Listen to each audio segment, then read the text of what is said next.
dear teachers. Today we are presenting a case of multi-organ involvement. Our patient was a 42-year-old female from Howrah, who was a head peon by profession, presented with complaints of generalized weakness for a time of 6 months, with swelling of feet, itching throughout the body, and 2 episodes of vomiting. So, coming to the history of presenting illness, to begin, patient was apparently normal 6 months back when she developed generalized weakness, which was insidious in onset and gradually progressed. Initially, she was having weakness while doing more than accustomed activities, and later she developed weakness even while walking up to the toilet or doing her day-to-day chores. Associated with complaints of swelling started bilaterally over the feet, and later she noticed puffiness around the face and even around the eyes more during the morning hours. She also had complaints of itching for the past 20 days, which was insidious in onset and progressed to the extent that it was disturbing her sleep. She also had complaints of nausea for 3 days with 2 episodes of vomiting 2 days back. There were no history of any melena or hematemesis, no history of palpitation, chest pain or syncope, no history of cough, fever, breathlessness, convulsion or any loss of consciousness. Now coming to her past history, she is a known diabetic for 2 years and currently on oral hypoglycemic agents. She was also hypertensive for 2 years. However, there are no history of tuberculosis or any disease history of chronic tissue disorders or malignancies in the past. In her family, her father is also a diabetic. Rest family members are euglycemic. There are no other significant histories. Now coming to her personal history, she is married with 2 children. She is not an alcoholic or known to be of any other substance abuse. Her diet is mixed, appetite normal, bowel and bladder movements are regular, and the sleep sometimes due to itching is disturbed, otherwise it's normal. Now menstrual history, attended menarche at 12 years with 25 to 27 days cycles and 2 to 3 days of flow. No history of passage of clots or any dysmenorrhea. Coming to the drug history, she had history of prolonged use of ACE inhibitors, and otherwise she is not known allergic to any commonly used medications. Now, just general survey, the body weight was below average, decubitus of choice was sitting on the bed, moderately pale, without any cyanosis, clubbing, icterus, lymphadenopathy. Edema was present on both the feet, spitting type. BMI came out to be 19.3 kg per meter square. Pulse rate was 88 minutes regular in rate rhythm, normal volume without any radioradial or radiofemoral delay. Condition of vessel wall was normal. Blood pressure recorded in supine position in the right arm was 148 by 82 millimeters of mercury. Now coming to the systemic examinations. First, the respiratory system. On inspection, the shape and movement of the chest was normal, and the respiratory rate was 24 per minute. On palpation, there was no abnormality detected.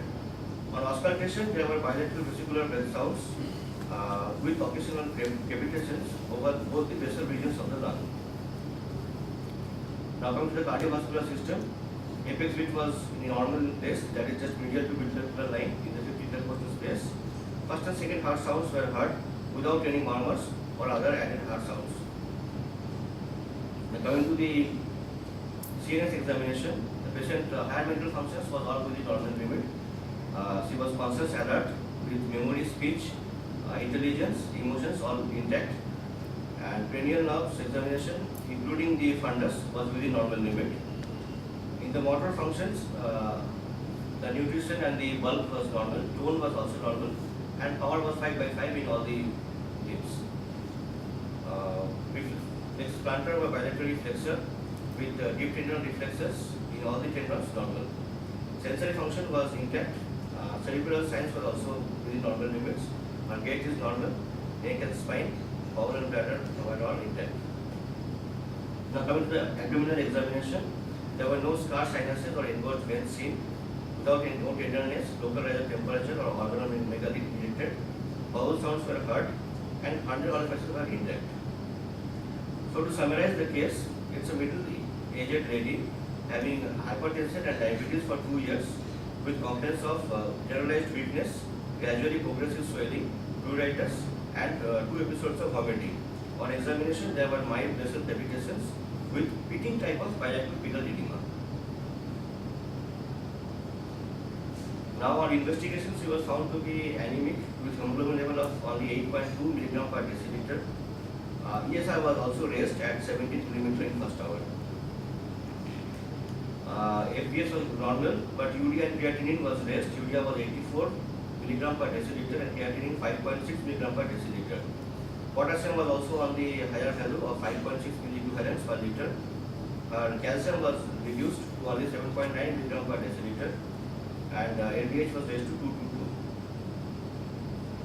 Albumin was also reduced to 2.7 gram per deciliter with Ag ratio slightly altered, and other liver enzymes were within the higher normal limits. Anti-double stranded DNA and ANA were both positive. In urine, there were traces of sugar with albumin. However, no cast or RBC was seen. 2 to 3% for high power field were detected. 24-hour urine protein was also high at 560 milligrams. Now on ultrasonography, the kidneys was marginally raised with the left kidney 10 into 4.6 centimeters, with the right kidney 10.8 into 4.8. The corticomedullary deficiency was reduced. However, there were no renal cysts. Ureter and bladder was normal. So interpretation was she was having renal parenchymal disease. Now chest X-ray was mostly within normal, apart from few opacities over the right vessel region.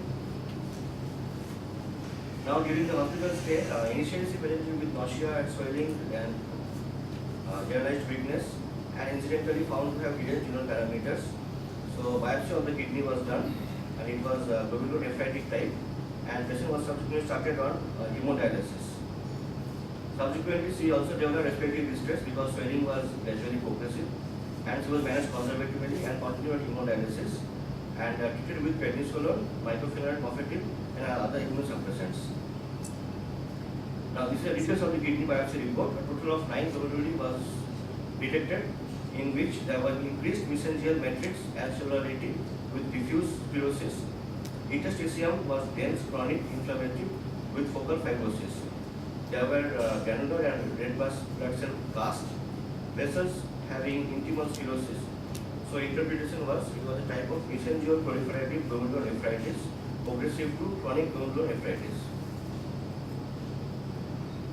Now, apart from hemodialysis 3 times a week, she was kept on antihypertensives, other supportives for chronic renal disease with erythropoietin to boost up her hemoglobin level, and also she received human actroprid because insulin on for oral hypoglycemic we are shifted to insulin because of deranged renal parameters, and she also received immunosuppressants. So the diagnosis was it was a case of hypertensive diabetes with SLE nephropathy, that is lupus nephritis class 4, with CKD, that is chronic kidney disease stage 5, which is termed as end-stage renal disease under maintenance hemodialysis. So SLE, as per by definition, it's an autoimmune disease in which the tissue and cells undergo damage mediated by tissue binding autoantibodies and also by immune complexes. Now to see the clinical symptoms, so it's a multi-organ involvement. On musculoskeletal there are